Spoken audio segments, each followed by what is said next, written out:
প্রিয় দর্শক, স্বাগত এই সময় অনুষ্ঠানে। সঙ্গে আছি আমি এস এম আকাশ। আজ আমরা কথা বলবো মহান মে দিবস নিয়ে। শ্রমজীবী মানুষের অধিকার প্রতিষ্ঠার গৌরবময় ইতিহাস সৃষ্টির দিন হচ্ছে মে দিবস। শ্রমিকরা জীবন দিয়েছিলেন যেসব দাবিতে, আজ 131 বছর পরও বাংলাদেশে 8 ঘন্টা সহ শ্রমিকদের অনেক ন্যায্য দাবি আদায় হয়নি। এতদিনে জীবনযাত্রার ব্যয় বেড়েছে বহুগুণ, তবে সেই তুলনায় বাড়েনি বেতন ভাতা। মজুরি বৈষম্য, চাকরি নিরাপত্তাহীনতা, পেনশন না থাকা সহ নানা সমস্যা নিয়ে কঠোর পরিশ্রমে নিয়োজিত আছেন শ্রমিকরা। আমরা এ বিষয়গুলো নিয়ে আলোচনা করব। আমাদের আলোচক আজকের অনুষ্ঠানে দুজনকে আমন্ত্রণ জানিয়েছি। তাদের সাথে আপনাদের পরিচয় করে দিই। আমাদের সাথে আছেন মুজাহিদুল ইসলাম সেলিম, সভাপতি বাংলাদেশের কমিউনিস্ট পার্টি, এবং আমাদের সাথে আছেন সৈয়দ সুলতান উদ্দিন আহমদ, নির্বাহী পরিচালক বেলস অর্থাৎ Bangladesh institute of labour studies. আপনাদের দুজনকেই স্বাগত জানাচ্ছি। একটা কথা বলা হয়, মে দিবসে সবচেয়ে জনপ্রিয় ধারণাটি হচ্ছে যে 8 ঘন্টা কাজ, 8 ঘন্টা বিশ্রাম এবং 8 ঘন্টা ঘুম। মূল কথা হচ্ছে 8 ঘন্টা কাজ করে বাকিটা তার সে বিশ্রাম নিক বা যেটা করুক, 8 ঘন্টা শ্রম দেয়া সে দেবে, বাকিটা তার। এই 8 ঘন্টা শ্রমের যে অধিকার আমাদের বাংলাদেশের প্রেক্ষাপটে, সেটা কি প্রতিষ্ঠিত করতে পেরেছি কিনা আমরা, বা কি অবস্থা বাংলাদেশের শ্রমিকদের? ধন্যবাদ। আজ 1 মে মহান মে দিবস, এবং এটা সারা দুনিয়ার শ্রমিক শ্রেণীর জন্য একটা আনন্দ উৎসবের দিন, একটা সংগ্রামের বিজয়ের দিন, নূতন সংগ্রামের শপথ গ্রহণের দিন এবং আন্তর্জাতিক সংহতির দিন। সেই হিসেবেই 131 বছর ধরে এই দিনটি পালন করা হচ্ছে। আপনার এই প্রশ্নে যাওয়ার আগে একটু খালি আমি বলে নিতে চাই যে মে দিবসের ইতিহাস সম্পর্কে। যে মে দিবসের সৃষ্টি হয়েছিল কিন্তু একটা সংগ্রামের প্রক্রিয়ার ভেতর দিয়ে, এবং সংগ্রামের সেই ঘটনাবলিতে শ্রমিকের বুকের রক্ত রাজপথ রঞ্জিত হয়েছিল, এবং সেখানে আমেরিকার শিকাগো শহরে প্রধানত যে ঘটনাবলী ঘটে সেটাকে কেন্দ্র করেই এই মে দিবসটা চিহ্নিত করা হয় আলাদাভাবে। কিন্তু কেবলমাত্র একটা ঘটনাই নয়, তার আগে থেকেই কিন্তু শ্রমিকরা লড়াই করছিল অনেক অনেক দাবিতে। কিন্তু দাবিটা একটা বিষয়ে বিশেষভাবে চিহ্নিত হয়ে সামনে এগিয়ে আসে, সেটা হলো আমাদের কাজের সময় নির্দিষ্ট করে দিতে হবে। এক সময় ছিল যে সূর্যোদয় থেকে সূর্যাস্ত পর্যন্ত কাজ করা, এক সময় ছিল 12 ঘন্টা কাজ করা, এখন 10 ঘন্টা কাজ করা, কোনো লিমিট ছিল না। এবং আপনি ঠিকই বলেছেন, তারা ওটা স্লোগান দিত যে 24 ঘন্টাকে আমরা 3 ভাগে ভাগ করতে চাই। 8 ঘন্টা কাজ করব, 8 ঘন্টা বিশ্রাম নেব, 8 ঘন্টা বলতো বিনোদন। পরে অবশ্য সংগ্রামী শ্রমিকরা এটা বলেছে যে 8 ঘন্টা কাজ, 8 ঘন্টা বিশ্রাম, আর 8 ঘন্টা আমাদের জন্য বিনোদনের দরকার নেই, আমরা 8 ঘন্টা সংগ্রামে আমরা নিয়োজিত করব। এই হিসাবে কিন্তু আন্দোলনটা আন্তর্জাতিকভাবে ছড়িয়ে পড়ে, এবং তার বছর 3 মাথায় দ্বিতীয় আন্তর্জাতিক ফ্রেডরিক এঙ্গেলসের নেতৃত্বে যেটা সংগঠিত হয়, সেইখানে অধিবেশনে এই বিষয়টা আলোচনা হয়, এবং তারপরে শ্রমিকদের একটা সম্মেলন ছিল, সেইখান থেকে ঘোষণা দেওয়া হয় যে আমরা সারা দুনিয়ার শ্রমিকরা এই দিনটা মে দিবস হিসেবে পালন করব। আরেকটা কথা আমি এখানে বলতে চাই, সেটা হলো যে মে দিবসটা যেমন সংগ্রাম, মে দিবস উদযাপনের ব্যাপারটাও কিন্তু একটা সংগ্রাম। এবং আমি নিজে আমার অভিজ্ঞতা দিয়ে বলতে পারি যে একেবারে পাকিস্তানি আমলে তখন প্রকাশ্যে একটা সংগ্রামী ট্রেড ইউনিয়নের পক্ষে মে দিবস পালন করা এটা সম্ভব ছিল না, এবং কমিউনিস্ট পার্টির পক্ষে তো একেবারেই অসম্ভব, কেননা কমিউনিস্ট পার্টি তখন বেআইনি ছিল। এবং তখন আমরা ঘরের ভেতরে হারিকেন জ্বালিয়ে দরজা জানলা বন্ধ করে সেইভাবে গোপনে অল্প কয়েকজন মিলে আমাদেরকে কিন্তু এই 1 মে পালন করতে হতো। এখন তো করতে পারেন। এখন করতে পারছি কিনা সেইটা নিয়ে আমার বড় রকম সংশয় আছে। এই কথা ঠিক যে মুক্তিযুদ্ধের ভেতর দিয়ে আমরা এই 1 মে উদযাপনটাকে শৃঙ্খল মুক্ত করতে পেরেছি, এটা এখন আমাদের জাতীয় ছুটির দিন। কিন্তু এটাও সত্য যে আজকে বিকালে আমার আশুলিয়াতে গার্মেন্টস ট্রেড ইউনিয়ন কেন্দ্রের একটা মে দিবস অনুষ্ঠানে বক্তৃতা করার কথা, পারমিশনের জন্য কাগজপত্র জমা দিয়েছিল, সরকারের পক্ষ থেকে জানিয়ে দেওয়া হয়েছে যে এখানে মুজাহিদুল ইসলাম সেলিমকে বক্তৃতা দিতে দেওয়া হবে না এবং কোনো সমাবেশ করতে দেওয়া হবে না। তাহলে পরে আমাদের মে দিবস উদযাপনের স্বাধীনতাটা থাকলো কোথায়? দ্বিতীয়ত, 365 দিনের ভেতরে একটা দিন হলো শ্রমিকের দিন, তো শ্রমিককে ওটা রাখতে দাও। সরকার স্লোগান দিয়েছে যে এই দিনের আমাদের আওয়াজ উঠাতে হবে, মালিক শ্রমিক ঐক্য চাই। আরে মালিক শ্রমিক ঐক্যের জন্য আরেকটা দিন ঠিক করো না কেন? একটা দিন নির্ভেজালভাবে শ্রমিকের অধিকার বিষয়টিকে তোমরা প্রতিষ্ঠা করার জন্য কেন সুযোগ করে দিচ্ছ না? এবং শ্রমিকের অনেক অনেক অনেক দাবি আছে। তার ভিতরে আপনি যে প্রশ্নটা এখানে উত্থাপন করলেন সেটা হলো যে তার কাজের সময়ের ব্যাপারটা। অনেকের সাধারণ জ্ঞানের ধারণা যে মজুরি বৃদ্ধিটাই হলো শ্রমিকের প্রধান দাবি, কিন্তু কার্ল মার্কস এবং অন্যান্য বিপ্লবীরা এটা দেখিয়েছেন। আমরা চিন্তা করলেও এটা বুঝতে পারি যে তার চেয়ে গুরুত্বপূর্ণ হলো এবং অনেক বেশি তাৎপর্যপূর্ণ হলো কাজের সময় নির্দিষ্ট করে দেওয়া। কারণ একটা সহজ কথা যে আমরা যখন ভাত রান্না করি হাঁড়ি পাতিল পরিষ্কার করে নিতে হয়, কিন্তু ওইটা কিন্তু রান্না না। রান্নাটা হলো তারপরে, রান্নার আয়োজন হলো হাঁড়ি পাতিল পরিষ্কার করা। তা আমি যে কাজটা করি আমার কিছু মজুরি উপার্জন করে আমার শরীরটাকে আবার শ্রম প্রদানের মতো উপযুক্ত পুনরুৎপাদন করার জন্য আমি এটা করি। ওইটা হলো বেঁচে থাকার আয়োজন।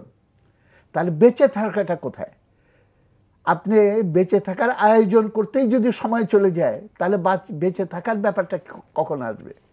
সুতরাং আপনি যখন নাকি বেঁচে থাকার আয়োজনটা কমিয়ে আনতে পারেন তার ভেতর থেকে কিন্তু আপনি প্রকৃত বেঁচে থাকার সময় বের করে নিয়ে আসতে পারেন।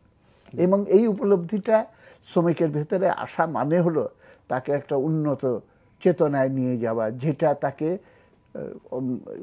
সমৃদ্ধ করে তুলবে, বিশ্বব্যাপী মানব মুক্তির সংগ্রামের প্রধান চালিকা শক্তি হিসাবে ভূমিকা পালন করার। এবং সেইখানেই এটার বিপ্লবী তাৎপর্যটা এখানে। আমাদের দেশে এটা একেবারেই হচ্ছে না। আমার মনে হয় আমাদের সঙ্গে সুলতান ভাই আছেন, উনি এই বিষয়ে আরো তথ্য বলতে পারবেন। তারপরে আমি আমি সৈয়দ সুলতান উদ্দিন আহমদ, নির্বাহী পরিচালক বিলস। আপনার লেবার নিয়ে দীর্ঘদিন কাজ করছেন, Bangladesh institute of labour studies. আমি আপনাদের একটা গবেষণার একটা সংক্ষিপ্ত সার আমাদের কাছে আছে। আমি দেখতে পাচ্ছি যে আপনার 5টা সেক্টরে গবেষণা করেছেন এবং এটা দেখিয়েছেন যে কয় ঘন্টা কাজ করে শ্রমিকরা। তো সেটা নিয়ে যদি একটু বলেন, বাংলাদেশের এখনকার বাস্তবতাটা কি? ধন্যবাদ। আমি সেলিম ভাই দিবসের ইতিহাস এবং তার তাৎপর্যটা খুব চমৎকারভাবে তুলে ধরছে। বাস্তব অবস্থায় যদি আসি তাহলে আমাদের গবেষণা রিপোর্ট তো আমরা এটা করেছি দুটো কারণে। ভাই একটা কথা বলেছে যে মে দিবসটা আমাদের শ্রমিকদের রাখাই ভালো ছিল। এটিকে একটা ত্রিপক্ষীয় আপনার আবরণ দিয়ে এবং একটা আনুষ্ঠানিকতার আবরণ দিয়ে মে দিবসের যে মূল তাৎপর্য, যারা জীবন দিল এবং যে কারণে জীবন দিল, সেটার চেতনা থেকে আমার কাছে মনে হয় যে সরিয়ে নেওয়া হয়। এই জন্য এটা কিন্তু আমি খুব সততার সাথে বলতে চাই যে আমরা ইচ্ছে করেই করেছি যে মে দিবসের আগে আমরা দেখতে চাই যে কর্মঘণ্টার জন্য শ্রমিকরা জীবন দিয়েছিল এবং যেটাকে ব্যাখ্যা করা হয়েছিল এইভাবেই, যেটা ভাই বলেছেন যে 8 ঘন্টা কাজ, 8 ঘন্টা বিশ্রাম এবং 8 ঘন্টা সংগঠন সংগ্রাম সমাজকে এগিয়ে নেওয়ার জন্য কাজ করবে শ্রমজীবী মানুষ। এবং সেটি খুব তাৎপর্যময় ছিল, কারণ মে দিবসের ছুটি কিন্তু বসে থাকার জন্য না, এগিয়ে যাওয়ার জন্য। এখানে এসে আমরা যে আসলে বাংলাদেশের শ্রমিকরা 8 ঘন্টা কতখানি কাজ করে, 46 বছর হয়ে গেছে স্বাধীনতা এবং 46 বছরই ছুটি মে দিবসের সরকার প্রধান নিজে অনুষ্ঠান করেন এবং প্রচুর জাঁকজমক হয় সেখানে। আমরা বেছে নিয়েছি এমন কয়েকটি সেক্টর, যে সেক্টরগুলো আমাদের একদম আশেপাশে, ঢাকা কেন্দ্রিক, ঢাকায় সবার হোটেল, রেস্তোরাঁ, আপনার পরিবহন, তারপর হসপিটাল। এবং সেখানে আপনারা দেখবেন যে কোথাও কিন্তু মানে 100 ভাগ লোক 10 ঘন্টা নিচে কাজ করে এমন কোনো একটাও পাওয়া যায়নি। বরঞ্চ অনেক জায়গায় পাওয়া গেছে যে 50 ভাগ ওই সেক্টরের 50 ভাগ লোক 15 ঘন্টার উপরে কাজ করে, 14 ঘন্টার উপরে কাজ করে। এটি একটি বাস্তবতা এবং এই বাস্তবতা কিন্তু আমাদের চোখের সামনেই ঘটতেছে। আপনি আপনার বাড়ির গার্ডকে জিজ্ঞেস করেন, দেখবেন যে সিকিউরিটি সার্ভিস থেকে পেয়েছে, যে কোনো রেস্টুরেন্টে জিজ্ঞেস একই অবস্থা। তো সুতরাং তাহলে আমরা কোথায় আছি? কেন আমরা এত আনুষ্ঠানিকতা করতেছি যখন এখানে নিশ্চিত করতে পারতেছি না? এর সাথে আরো দুটো জিনিস আমাদের খেয়াল রাখতে হবে। একটি হচ্ছে যে এই 8 ঘন্টা কাজের বিনিময়ে মজুরিটা কিন্তু খুব গুরুত্বপূর্ণ। একজন শ্রমিক শুধুমাত্র 8 ঘন্টা কাজ করলেই তো হবে না, তাকে সেই কাজের বিনিময়ে যে মজুরি পাবে সেটা দিয়ে তাকে তার পরিবার সহ মর্যাদাকর জীবনযাপনের নিশ্চয়তা থাকতে হবে, যেটি মানবাধিকারের একদম ন্যূনতম ঘোষণা। এক্ষেত্রে কিন্তু বাংলাদেশে কোনো জাতীয় ন্যূনতম মজুরির কিন্তু মানদণ্ড নেই, যেটা আছে সেক্টর ভিত্তিক মজুরি। এবং আমরা সবাই জানি যে 41টা 42টা সেক্টরে মজুরি নির্ধারিত আছে, সেখানে সর্বোচ্চ আছে 8,000 একটি সেক্টরে, আর সর্বনিম্ন অনেক 4,2600 পর্যন্ত আছে, 2,500 পর্যন্ত আছে। আর অধিকাংশ শ্রমিক কোনো মজুরি নির্ধারিত নেই। সেখানে কোথাও অঞ্চল ভিত্তিক নির্ধারিত হয়, কোথাও মালিকের ইচ্ছা অনুযায়ী নির্ভর করে। মানে শ্রমিক কতখানি প্রাকৃতিক দুর্যোগ হলে, যেমন এখন যদি যান আপনি সিলেটের হাওড় অঞ্চলে সুনামগঞ্জের, সেখানে শ্রমিক দাঁড়িয়ে আছে শুধু কাজ করার জন্য, যত কম পয়সায় তার কাজ পাওয়া নিয়ে হলো, কাজ পাওয়াটা হচ্ছে তার বিষয়। তাই মজুরির একটা ব্যাপার থাকে, আরেকটি হচ্ছে তার কাজ পাওয়া এবং নিয়োগের যে ধারাবাহিকতা। সে 7 দিন ভালো মজুরিতে পেল, আবার পরের 7 দিন পর্যন্ত তো হবে না। এটাও কিন্তু বাংলাদেশে আমরা যদি দেখি যে কাজ পাওয়ার ধারাবাহিকতা বা যে কোনো প্রাকৃতিক দুর্যোগ বলেন, যা কিছু বলেন, কাজ নাই হয়। এবং যে তথ্য দেওয়া হয় বেকারত্বের, এখানে কিন্তু ওই ছদ্ম বেকারত্ব ধরা হয় না তার, এবং আপনার যে দরকার তার চেয়ে যে কম পদে কাজ করা বা কম যোগ্যতার, সেটাও ধরা হয় না। সবচেয়ে যেটা মারাত্মক এখন ধারণ করেছে অবস্থা, সেটি হচ্ছে ঠিকাদার কর্তৃক নিয়োগ। এই ঠিকাদার কর্তৃক নিয়োগটা এখন এমন জায়গায় চলে গেছে যে সরকারি অফিসও বিজ্ঞাপন দিয়ে এখন আউটসোর্সিং পদ্ধতিতে লোক নিয়োগ করতেছে। কর্পোরেট হাউসগুলো তো করতেছি ব্যাপকভাবে টেলিকমিউনিকেশন। এতে করে একদিকে যেমন শ্রমিকের কাজের নিশ্চয়তা অনিশ্চিত হয়ে যাচ্ছে, সে তার ভবিষ্যৎ কোনো পরিকল্পনা করতে পারতেছে না, অন্যদিকে সে যে কোনো কাজেই ওই ঠিকাদারের কাছে নিয়োজিত হচ্ছে। তার কর্মঘণ্টা, মে দিবসে যেটা বা মজুরি, এটি দুইভাবে নির্ধারিত হচ্ছে, মালিক নির্ধারণ করছে ঠিকাদারের সাথে, আর এই শ্রমিকের কোনো কিছু বলার থাকে না। আর সবচেয়ে মারাত্মক হচ্ছে একজন শ্রমিকের শ্রমের উপরে 2 জন মুনাফা নিচ্ছে, ঠিকাদার মুনাফা নিচ্ছে এবং যে কাজে নিয়োজিত করতেছে সে মুনাফা নিচ্ছে। এর বিপরীতে দাঁড়িয়ে একটি আমাদের মে দিবসের আরেকটি ব্যাপার ছিল সংঘবদ্ধভাবে সংগ্রামী চেতনা নিয়ে প্রতিবাদ করা, নিজের সমস্যা, নিজের দাবিগুলো তুলে ধরা। এর কারণে কিন্তু মে দিবস হলো। মে দিবসের আগে কিন্তু ব্যাপক সাংগঠনিক তৎপরতা হয়েছে, এমন না যে হুট করে শ্রমিকরা বেরিয়ে গেছিল, তা না, বছরের পর বছর ব্যাপক সাংগঠনিক তৎপরতা। এমনকি 8 ঘন্টা কাজের জন্য সমিতিও গঠিত হয়েছিল, 8 ঘন্টা কাজ বাস্তবায়ন সমিতি। সেটা তো ভাই বলল আশুলিয়ার কথা, যে শ্রমিকদের এখন যে কোনো দাবি দেওয়া, বাংলাদেশে একটা শ্রম আইন আছে এবং সেখানে শ্রমিকদের দাবি দেওয়া কিভাবে নিরসন হবে সেটার ব্যবস্থা আছে, অসন্তোষ নিরসনের ব্যবস্থা। শ্রমিক যদি সেটা আইন বহির্ভূতভাবে করে সেটার জন্য কিন্তু ব্যবস্থা আছে। কিন্তু খেয়াল করে দেখবেন যে এখন সমস্ত শ্রমিকদের বিক্ষোভ, অসন্তোষ, দাবি দেওয়ার যত নিয়মতান্ত্রিক, সেটা কারখানার ভিতরেও যদি থাকে, সেটাকে একটা আইন শৃঙ্খলা পরিস্থিতির অবনতি হিসাবে বিবেচনা করা হচ্ছে এবং আইন শৃঙ্খলা রক্ষাকারী বাহিনী দ্বারা সেটাকে নিয়ন্ত্রণ করা বা ফয়সলা করার চেষ্টা করা হচ্ছে।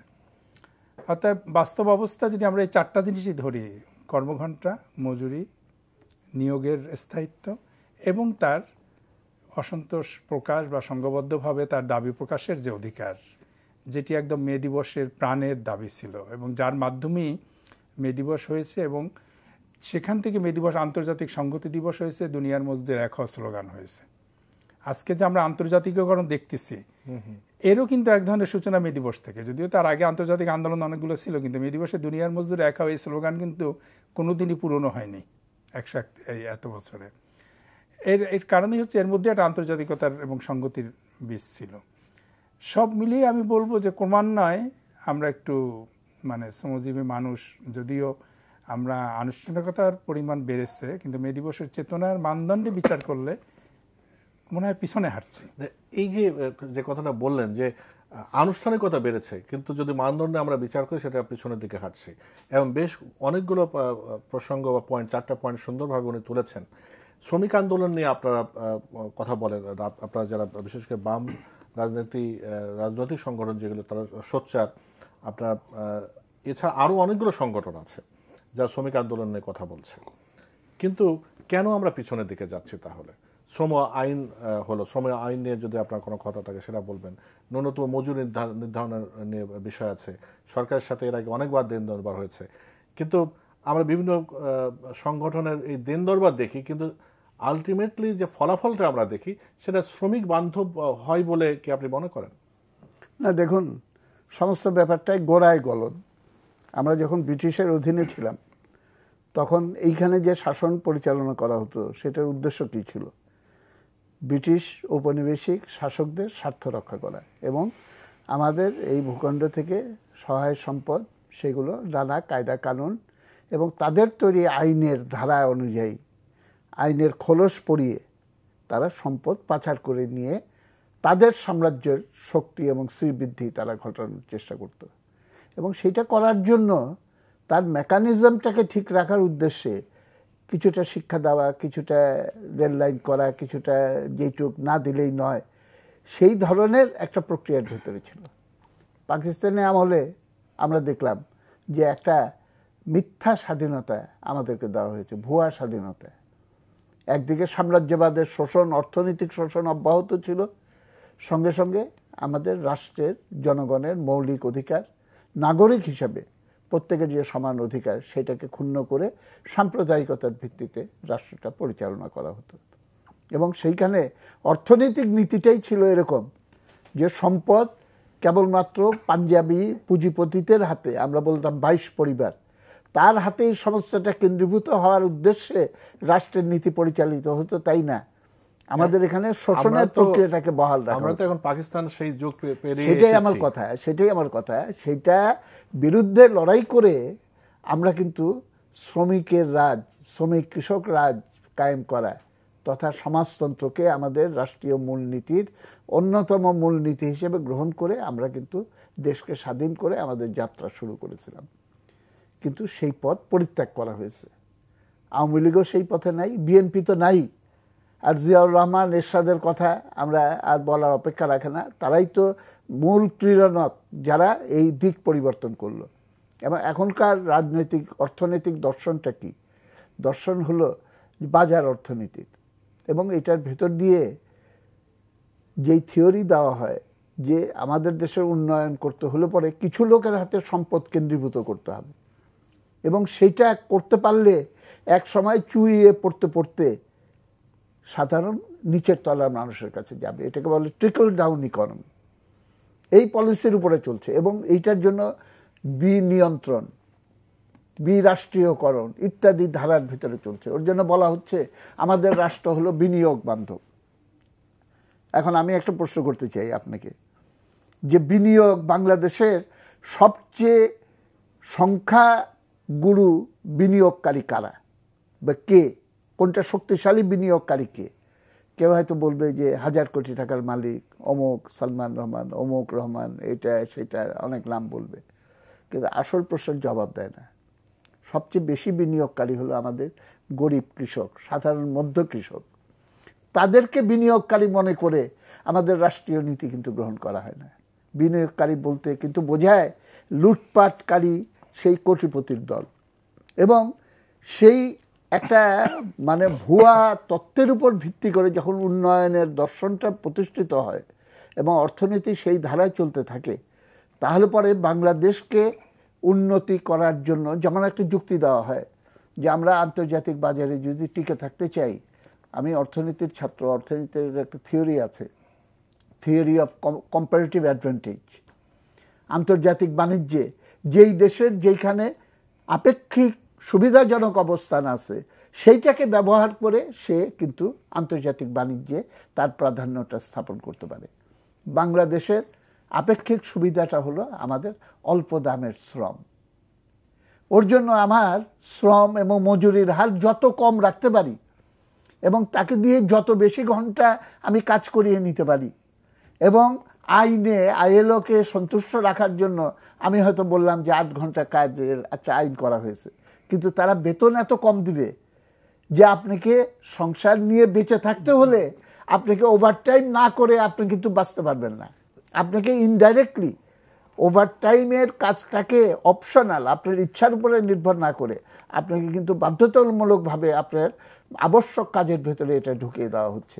এবং এই সবকিছু আমি শেষ করছি, সবকিছুই কিন্তু আমাদের দেশের শ্রম আইন বলে যে জিনিসটা আছে সেইটা নিয়ে যে দোষী টানাটানি, এবং খুবই দুর্ভাগ্যজনক যে শ্রম মন্ত্রণালয় হওয়ার কথা শ্রমিকের স্বার্থ দেখার জন্য, এবং শ্রম আইন হওয়ার কথা শ্রমিকের স্বার্থ রক্ষা করার জন্য, কিন্তু সেই সব কিছুই কিন্তু মালিকের পরামর্শ ব্যতীত এবং তাদের অনুমোদন ব্যতীত কোনো কিছুই হয় না। এখানে আমি জিজ্ঞেস করতে চাই, আপনারাও সাক্ষী দিবেন, যখন আমাদের ওয়েজ নিয়ে, বেতন নিয়ে যখন ত্রিপক্ষীয় বৈঠক হয়, বৈঠকগুলো মালিক সমিতির অফিসে কেন হবে? তাহলে তো পক্ষপাতিত্ব হয়ে গেল। আমাদের এখানে শিল্প পুলিশ করা হয়েছে, শিল্প পুলিশকে মালিক সমিতি কেন জিপ গাড়ি উপহার দিবে?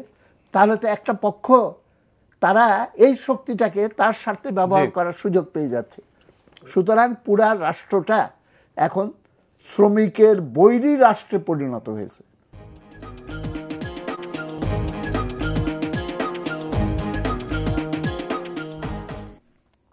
আমরা আজ মহান মে দিবস নিয়ে আলোচনা করছি। আমাদের সাথে আলোচনায় আছেন মুজাহিদুল ইসলাম সেলিম, সভাপতি বাংলাদেশের কমিউনিস্ট পার্টি, এবং সৈয়দ সুলতান উদ্দিন আহমেদ, নির্বাহী পরিচালক বিলস। আপনার কাছে এখন একটু আসি যে মুজাহিদুল ইসলাম সেলিম যেটা বলছিলেন যে শ্রমিকের মানে বান্ধব না হয়ে শ্রমিক বৈরী রাষ্ট্র হয়েছে, যেটা আমরা স্বাধীনতা যে জন্য এনেছি এবং অনেক চেষ্টা করেও সেটা হচ্ছে না। মানে এই যে যেটা বিনিয়োগের প্রসঙ্গ আসলো, যে কৃষকরা এত বিনিয়োগ করছে, সেটা না হয়ে এই হাজার কোটি যারা করে তাদের পক্ষেই সরকার থাকে। তা আমার প্রশ্নটা যেটা সেলিম ভাইকে করেছিলাম, সেলিম ভাইয়ের কাছে তো আবারও আমি সেই প্রশ্নটা করব, আপনার কাছেও জানতে চাই আপনি গবেষণায় কেমনটি পান? আমরা তো অনেকগুলো শ্রমিক অধিকার আদায়ের সংগঠন দেখি, রাজনৈতিক দল দেখি, কিন্তু যারা যেসব শ্রমিক সংগঠন আছে এদের যারা নেতা নেত্রী তাদেরকে আমরা কিন্তু বিভিন্নভাবে ফুলে ফেপে উঠতে দেখি। শ্রমিকদের আদায় কেন জায়গা মতো আসে না, বা আদৌ এসেছে কিনা? যেমন শ্রমিক আইনের কথা মুজাহিদুল ইসলাম সেলিম বললেন যে সেখানে অনেক আছে যে সবচেয়ে শ্রমিকের জন্যই যে সেই আইনটা কল্যাণকর হয়েছে এমনটা বলা যায় না। আপনি কি বলবেন? অনেকগুলো প্রশ্ন, ধন্যবাদ। আসলে মানে কিছু তো মৌলিক প্রশ্ন সেলিম ভাইকে উত্তর দিবে এবং আমরাও শুনবো তার কাছ থেকে। প্রথমত হচ্ছে যে আমি একটা জিনিস যোগ করি, সেলিম ভাই যে বিনিয়োগের ব্যাপারে বলেছে যে আপনি যদি ভ্যাট ধরেন তাহলে শ্রমজীবী মানুষের সবচেয়ে বেশি করদাতা। বাংলাদেশে যদি করের বিন্যাসটা দেখেন, কিন্তু কোনো বাজেটেই কিন্তু শ্রমজীবী মানুষের কারোর কথাই বিবেচনায় রাখা হয় না, আপনার শোনাও হয় না, কারোর সাথে আলোচনাও করা হয় না। আর কেন পারছি না, এক্ষেত্রে আমি বলবো এটা অনেকগুলো কারণ। প্রথম কথা হচ্ছে আমরা যে স্বাধীনতার চেতনার কথা বললেন বা আমরা বলি, মানে স্বাধীনতার অর্থনৈতিক চেতনা কিন্তু আর কোথাও অবশিষ্ট নেই। আমরা স্বাধীনতার চেতনার কথা বলতেছি অনেক, কিন্তু সেটা রাজনৈতিক একটা চেতনা, কিন্তু স্বাধীনতার একটা কিন্তু অর্থনৈতিক চেতনা ছিল। সেটি আমরা কিন্তু ভাই বাজার অর্থনীতির কথা বলতেছেন, আমি এটার বলি free style economy, free market ইকোনমিও না। ফ্রি মার্কেট ইকোনমি যেখানে, সেখানেও কিছু নিয়ন্ত্রণ আছে, কিছু নর্মস তারা মেনে চলে, কিন্তু আমাদের হয়ে যাচ্ছে ফ্রি স্টাইল ইকোনমি। এই ফ্রি স্টাইল ইকোনমির প্রতি আত্মসমর্পণ করার কারণে কিন্তু অনেক কিছু আমাদের তছনছ হয়ে গেছে। মুক্তিযুদ্ধের চেতনাও তছনছ হয়েছে, মে দিবসের চেতনা তার মধ্যে থেকে আপনার আত্মসমর্পণ করে করতে চাচ্ছে, কারণ দুইটা চেতনা আবার এক। কিন্তু মে দিবসের চেতনা কিন্তু আমাদের মুক্তিযুদ্ধেও শ্রমজীবী মানুষকে মুক্তিযুদ্ধে অংশগ্রহণ করতে অনুপ্রাণিত করেছে। এবং আমরা জানি যে সারা পৃথিবীতে যে সমস্ত দেশ মুক্তিযুদ্ধের বিরুদ্ধে ছিল আমেরিকার মধ্যে, সে দেশেও কিন্তু শ্রমিক শ্রেণী কিন্তু মুক্তিযুদ্ধের পক্ষে ছিল আমাদের, তারা কিন্তু সংগতি জানিয়েছে। হ্যাঁ, অর্থাৎ এই যে ফ্রি স্টাইল ইকোনমির কাছে আত্মসমর্পণ করা আমাদের সবকিছু, এটি হচ্ছে আজকের এই শ্রমজীবী মানুষের এই দুরবস্থার দিকে নিয়ে যাওয়ার জন্য একটা কারণ। আর আমরা পারতেছি না কেন, দুটো কারণে এটা আমার ব্যক্তিগত এর সাথে আমার অন্য, সেটা একটি হচ্ছে যে শ্রমিক আন্দোলন একটা আদর্শভিত্তিক আন্দোলন হতে হবে, এর একটা সুদূর প্রসারী লক্ষ্য নিয়ে আদর্শভিত্তিক আন্দোলন, এবং সেভাবেই গড়ে উঠেছে আমাদের শ্রমিক আন্দোলনটা। কিন্তু ধীরে ধীরে এটা একটা প্রয়োজন ভিত্তিক আন্দোলন হয়ে যাচ্ছে। রাজনীতি ভিত্তিক তো আছে, কিন্তু প্রয়োজনটা কি, মানে নেতৃত্বের প্রয়োজন না শ্রমিকদের? ভালোটাই ধরি, রাজনীতি করলেই যে সবসময় কিন্তু খারাপ ব্যাপারটা কিন্তু তা না। আর সব শ্রমিক নেতারাই যে আসলে গা ভাসিয়ে দিচ্ছে এটাও কিন্তু, এর মধ্যেই সংগ্রাম করতেছে বহু নিবেদিত শ্রমিক নেতা আছে, বিশেষ করে আপনি যদি জাতীয় পর্যায়ে আছে, আঞ্চলিক পর্যায়ে দেখেন অনেক নিবেদিত প্রাণ শ্রমিক নেতা আছে যারা প্রচুর ত্যাগ স্বীকার করে এখনো কাজটা করতেছে অনেক বৈরী অবস্থার মধ্যে।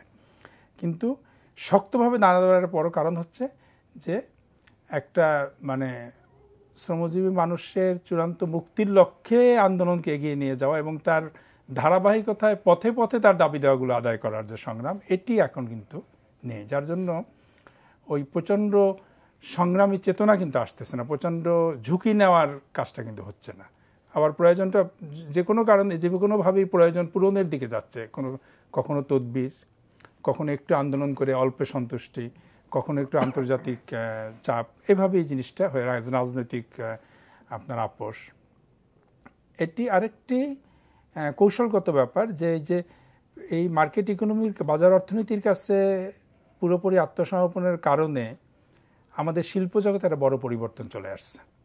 রাষ্ট্রীয় শিল্প একদম কেউ বন্ধ, কারো কাছে আপনার খুলে দেওয়া, স্থানান্তর করা, তারপর হঠাৎ করে এক ধরনের আধা শিল্প আধা ব্যবসা বাণিজ্য মানে গার্মেন্টসের একটা বিশাল উত্থান, সেখানে নারী শ্রমিকদের সংখ্যাধিক্য, বিশাল একটা ইনফরমাল সেক্টর ওঠা, সার্ভিস সেক্টর একটা বড় ওঠা, এই সব কিছুকে বিবেচনায় নিয়ে শ্রমিক আন্দোলনের যে একটা দীর্ঘমেয়াদী কৌশল রচনা হওয়া উচিত ছিল সেটি আমরা পারিনি।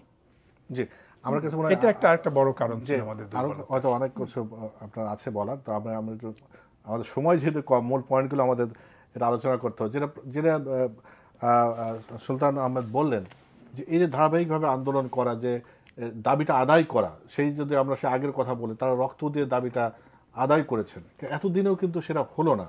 কিন্তু যারা যে এই অধিকারের সাথে যুক্ত, যদিও সুলতান ভাই বলেছেন যে আসলে সবাই সমান না, কিন্তু আমি যেটা প্রশ্নটা বলছিলাম যে সত্য কথা যে ধরেন নিবেদিত, যে আপনাদের মতো দু চারজন হাতে গোনা যারা আছে খুব নিবেদিত, কিন্তু এই শ্রমিক নেতাদের নামে যারা সরকারের সাথে নেগোসিয়েট করছে, আপোষ করছে, বা যাদেরকে দেখি যে শ্রমিক নেতা যখন শুরুতে হন আন্দোলন করেন, তখন হয়তো রাস্তায় দাঁড়িয়ে চা খাওয়ার পয়সাটাও হয়তো তার হাতে ছিল না, কিন্তু এখন 5 গাড়ি থেকে নামেন, গুলশানে বাড়ি হয়, এরকম ঘটনাও তো আছে। তো সেটা হয়তো বিচ্ছিন্ন ঘটনা হতে পারে, কিন্তু এইগুলো তো আন্দোলনের বাধা সৃষ্টি করে। যেমন সুলতান ভাই বলছিলেন যে কেন প্রয়োজন ভিত্তিক হবে, কেন এই অল্পতে সন্তুষ্ট থাকবে, মানে এটা গলতটা আসলে কোথায়? মানে আপনারা তো যেহেতু আন্দোলন করছেন। না, আপনি যেই পয়েন্টটা বললেন সেটাকে এইভাবে বলা যায় যে মালিক শ্রেণী রাষ্ট্রটাকে নিয়ন্ত্রণে নিয়ে নিয়েছে, আইন কানুনগুলো তাদের মতো করে তারা প্রয়োগ করছে, সরকার তাদের সেবা করে যাচ্ছে এবং ছিটে ফোঁটা শ্রমজীবী মানুষের জন্য দিচ্ছে না, এটা আমি বলবো না। এবং সেই টোটাল পরিকল্পনারই একটা অংশ যে ট্রেড ইউনিয়ন আন্দোলনটাকে ম্যানেজ করতে হবে, এবং ম্যানেজ করার জন্য পুরানো কৌশল তারা নিয়েছে যে প্রকৃত ট্রেড ইউনিয়নগুলোকে দমন করে ট্রেড ইউনিয়ন মাফিয়া বলে যাদেরকে আমরা চিহ্নিত করতে পারি, এই ধরনের নেতৃত্বকে প্রমোট করা এবং প্রমোট করে তার হাতে সমস্ত ট্রেড ইউনিয়ন আন্দোলনটাকে জিম্মি করে ফেলা, এবং সেইটা শ্রমিকের কথা বলে শ্রমিকের স্বার্থ নিয়ে এক ধরনের কমার্শিয়াল এন্টারপ্রাইজ বা পারসুট চালিয়ে তারা সেইখান থেকে তাদের ব্যক্তিগত সুবিধাগুলো আদায় করে নিচ্ছে। এই কৌশল অবলম্বন করে তারা যেই পথে চলছে, আপাতত তারা শ্রমিক আন্দোলনটাকে মানে বিকৃত করতে পারলেও এইটা চিরস্থায়ী হবে না। আপনি ঘটনাবলীর দিকে দেখেন, এই ট্রেড ইউনিয়ন মাফিয়ারা দাঁড়াতে পারে না। যখন গার্মেন্টসের শ্রমিকরা নেমে যায় তখন এইসব নেতা এবং তাদের 2-1 মন্ত্রীর পদেও অধিষ্ঠিত তারা যে সেখানে কিন্তু পরিস্থিতি শান্ত করতে পারে না।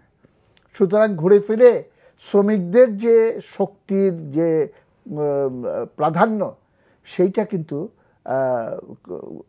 লুকিয়ে রাখা বা দমিত করে রাখা আলটিমেটলি এটা সম্ভবপর হচ্ছে না। কিন্তু সমস্যাটা হলো এইখানে যে শ্রমিকরা বিদ্রোহী হয়ে উঠলেই আমরা কিন্তু একটা প্রগতির পথে সবসময় যেতে পারবো, সেটা হয় না। বিদ্রোহ এক জিনিস আর বিপ্লব হলো আরেক জিনিস।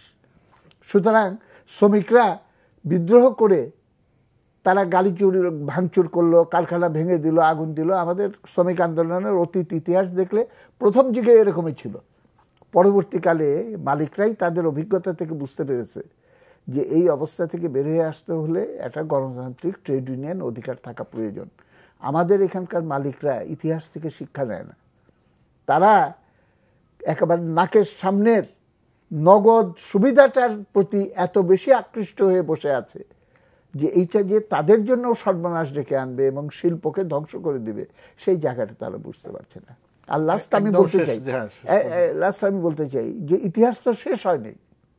এক সময় তো ব্রিটিশ আমলে বলা হতো যে ব্রিটিশ সাম্রাজ্যের সূর্য অস্ত যায় না। আইয়ুব খানও তো বলেছিল যে লৌহ মানব, এবং 69-এর অভ্যুত্থানে সে ক্ষমতাচ্যুত হলো এবং ওই বছরই সে ডিকেড অফ ডেভেলপমেন্ট বলে, উন্নয়নের 1 দশক বলে বিরাট অনুষ্ঠানবিধি করে এইখানে একটা সয়লাভ করে দিয়েছিল।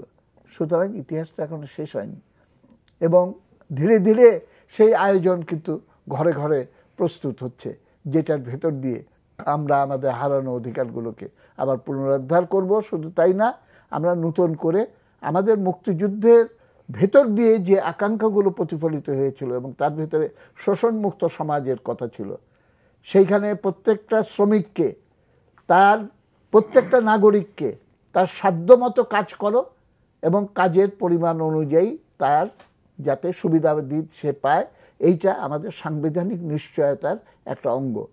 এবং সেই জায়গায় সেই ধরনের সমাজের দিকে আমাদের এগিয়ে যাওয়ার শপথ আমরা মে দিবসে গ্রহণ করার ভেতর দিয়ে কিন্তু আমরা ইতিহাসকে এগিয়ে নিতে সক্ষম হব। সুন্দর করে বলেছেন যে যে সেই ধরনের শপথ গ্রহণ করা, আপনি কি এরকম ইতিবাচক লক্ষণ দেখেন কিনা? মানে না দেখে তো উপায় নেই, যেটা ভাই বলেছে যে আসলে মানুষ তো এগিয়ে যাবেই, কিন্তু এখন এগিয়ে যাওয়াটা কতখানি কম ক্ষতি করে এবং কতখানি দ্রুত যাওয়া যায় সেটি হচ্ছে বিষয়। আমরা যদি দেখি যে আজকের বাংলাদেশে কিন্তু বড় চ্যালেঞ্জ হচ্ছে যে একদমই পুরো উন্নয়নের সুফলটা চলে যাচ্ছে কিছু লোকের হাতে এবং বৈষম্যটা খুব দৃষ্টিকটুভাবে বাড়তেছে। আপনারা কিছুদিন আগে অক্সফামের একটা রিপোর্ট পড়েছেন যে যেখানে 500 কোটি মানুষের দেখা যায় সম্পদ চলে যাচ্ছে কয়েকটা পরিবারের হাতে। আমরা একটা দেশীয় পর্যায়ে একটা হিসাব করে দেখেছি যে বাংলাদেশের একজন সিইওর বেতন দিয়ে আপনার 10,000 শ্রমিকের বেতন দেওয়া সম্ভব। কারখানার ভিতরেই যে বেতনের বৈষম্য, সেটি আকাশ পাতাল। শুধু ব্যবসায়ী এবং আপনার শ্রমিকদের মধ্যে না, সে তো বেতন তো আছেই। সুতরাং আমাদেরকে এগিয়ে যেতেই হবে এবং এগিয়ে গেলে শ্রমজীবী মানুষই যাবে। আর সেক্ষেত্রে মুক্তিযুদ্ধের চেতনা, মে দিবসের চেতনা একটা বড় আমাদের চালিকা শক্তি হবে। আমি মনে করি না যে আমাদের এই পিছনে হাঁটা চলবে। আমরা অবশ্যই এগোবো, সবাইকে নিয়েই এগোবো। এখন এগোনোটার ক্ষেত্রে যত বেশি আদর্শভিত্তিক রাজনীতি নিয়ন্ত্রণ করবে জিনিসটাকে, তত বেশি পরিবর্তনটা আমাদেরকে ইতিবাচক আনবে, আরও এগিয়ে যাবে। আর যদি ওই 90-এর মতো পরিবর্তনটা এমন হয়ে যায় যে পরিবর্তনের পরে আবার মুক্তি উপরে পড়লাম, তাহলে হয়তো আবার আমরা পিছিয়ে যাবো, আবার আগাবো, এভাবেই চলবে আর কি। আপনাদের এটা অনেকখানি সেলিম ভাইয়ের উপর নির্ভর করছে। আমরা সেই মনে করি নিবেদিত সেই রাজনৈতিক কর্মী, রাজনৈতিক নেতা আমাদের এখনো আছে সেলিম ভাইদের মতো। সেই মাফিয়া যেমন সেলিম ভাই বলেছেন যে মাফিয়া আসলে আলটিমেটলি মাফিয়াদের জায়গা হবে না, আমরা শ্রমিক অধিকার প্রতিষ্ঠিত হবে সেই প্রত্যাশা করি। সেলিম ভাই আপনাকে অনেক ধন্যবাদ, সুলতান ভাই আপনাকে অনেক ধন্যবাদ এই মহান মে দিবসে এসে আলোচনায় অংশ নেওয়ার জন্য। আমরা প্রিয় দর্শক, আজ এ পর্যন্তই। আমরা এই অনুষ্ঠান থেকে মেহনতি মানুষ, শ্রমিক ভাই বোনদের প্রতি রক্তিম সংগ্রামী শুভেচ্ছা জানাচ্ছি এবং আমরা প্রত্যাশা করি যে এই অধিকার অবশ্যই প্রতিষ্ঠিত হবে। আজ এ পর্যন্তই প্রিয় দর্শক। এই অনুষ্ঠান আপনারা আবারও দেখতে পাবেন। যদি দেখতে চান আমাদের অনলাইনে যেতে পারেন ntvbd.com এই ঠিকানায়। আজ এ পর্যন্ত সবাই ভালো থাকবেন।